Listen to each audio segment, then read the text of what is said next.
আমার ব্যক্তিগত মন্তব্য সেটি নিয়ে অনেকেই আপত্তি করেছেন। সেই ব্যাপারে বলতে চাই, আমি কাউকে উদ্দেশ্যপ্রণোদিতভাবে কিছু বলি নাই। যদি কেউ আহত হয়ে থাকে, সিম্পলি আমি দুঃখ প্রকাশ করছি।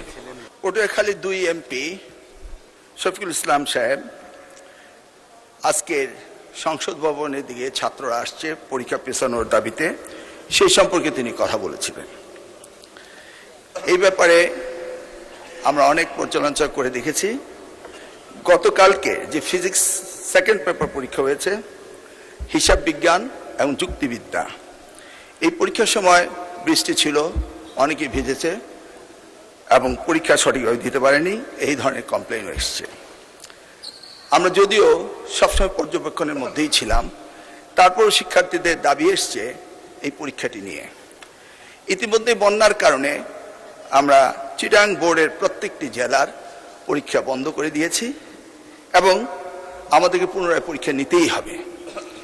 এই ক্ষেত্রে আমরা ভেবেচিন্তে দেখেছি যে চিটাং বোর্ডের পরীক্ষা আরেকটি প্রশ্নপত্রের সেটে যখন আমরা নিতে যাব ফিজিক্স সেকেন্ড পেপার, যুক্তিবিদ্যা এবং হিসাব বিজ্ঞান, সেই সময়ে আমরা এই পরীক্ষাটি পুনরায় নেওয়ার ব্যবস্থা করতে পারবো ইনশাআল্লাহ। তাছাড়া আমার ব্যক্তিগত মন্তব্য সেটি নিয়ে অনেকেই আপত্তি করেছেন। সেই ব্যাপারে বলতে চাই, আমি কাউকে উদ্দেশ্যপ্রণোদিতভাবে কিছু বলি নাই। যদি কেউ আহত হয়ে থাকে, সিম্পলি আমি দুঃখ প্রকাশ করছি। মাননীয় স্পিকার, এখন আসি আমরা বিলের ব্যাপারে। বেশ কয়েকজন সংসদ সদস্য সকলেই এই বগুড়া বিশ্ববিদ্যালয় বিলটিকে ইন্টারেস্ট নিয়ে এর সংশোধনের ব্যাপারে কথা বলেছেন।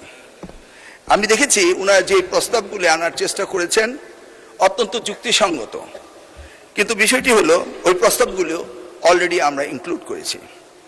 বগুড়া বিশ্ববিদ্যালয় প্রায় 2.5 যুগ ধরে এটা প্রতিষ্ঠিত হতে পারেনি। আমরা সকলেই জানি বগুড়া ফ্যাসিস্ট সরকারের চোখে ছিল এমন একটি বিষয় যে সেখানে কিছু গড়ে উঠুক তা চায়নি। 2.5 যুগ পরে এই বিলটি এসছে এবং এই বিলটির শতকরা 95% পুরাতন বিলটিকে পরিবর্তন এনে নতুন বিল আনা হয়েছে। এটি একটি সম্পূর্ণ যুগোপযোগী বিল, যেই বিশ্ববিদ্যালয় আইন বগুড়া বিশ্ববিদ্যালয় প্রতিষ্ঠিত হলে সেই আদলে আমরা অন্যান্য বিশ্ববিদ্যালয়গুলো করব বলে আমরা চিন্তা ভাবনা করছি। কেউ কেউ বলছেন অন্যান্য প্রত্যেকটি জেলা বিশ্ববিদ্যালয় সম্পর্কে। আসলে প্রতিটি জেলায় একটি করে বিশ্ববিদ্যালয় স্থাপন করা হোক, এই প্রস্তাবটি ছিল, কিন্তু আমরা সেদিকে এখনো পুরোপুরি এগোতে পারিনি। আমরা বগুড়া বিশ্ববিদ্যালয়ে যে আইনের পরিবর্তনের কথা বলেছে তার মধ্যে প্রথম এই বিশ্ববিদ্যালয়টি হবে বগুড়া জেলার ভিতরে যে কোনো উপজেলায় হতে পারে। নির্দিষ্টভাবে বলা হয়েছিল জামালপুর, সেখানে ভূমি অধিগ্রহণ করতে বাধ্যবাধকতা ছিল, কিন্তু সরকার এই ব্যবস্থা নিতে পারেনি বিধায় নতুন আইনের মধ্যে এসছে বগুড়া জেলার যে কোনো জায়গায় করা যাবে। এই বিশ্ববিদ্যালয় আগে ছিল শুধু বিজ্ঞান এবং প্রযুক্তি, কিন্তু